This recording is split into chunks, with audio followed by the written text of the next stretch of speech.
Thank you, Mr. Chairman. Committee, Bruce Skaug, District 10, Star, Middleton, and Nampa areas is where I represent. The bill before you is trying to make a correction of a problem we've had for many, many years, where the state has been balancing its budget on the backs of the counties in more ways than one, but this one in particular. Right now, the Idaho State Board of Corrections reimburses counties for the state-committed inmates and parole violators in its county jails at the rates that you can see on the bill. Current daily reimbursement is only $55 for the first 7 days and $75 thereafter.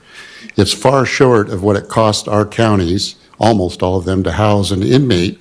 Now, these are inmates that have already been sentenced and should be out at Idaho Department of Corrections or one of their facilities, and they sit in the jails for a long time, sometimes over a year. And the counties get paid, but it's not what it's costing our county taxpayers. We've put limits on counties on what they can tax, so they can't go out and make changes to make up for this. We've increased this to a flat $80 per day per inmate to try to make up for some of that, but it still doesn't even come close to what it's costing most counties to house these inmates. And I realize we all need to work together, but this needs to be changed. My belief on the fiscal note, which is $3.1 million, is that's too high. There are a lot of beds coming online with Idaho Department of Corrections, so that's going to reduce some.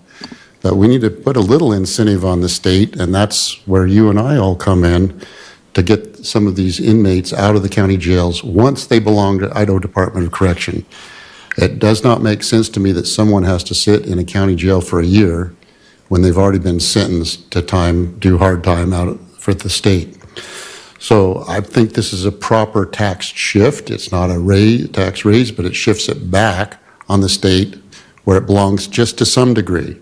Again, I think it should be a higher amount than $80, but that's what we're here with today.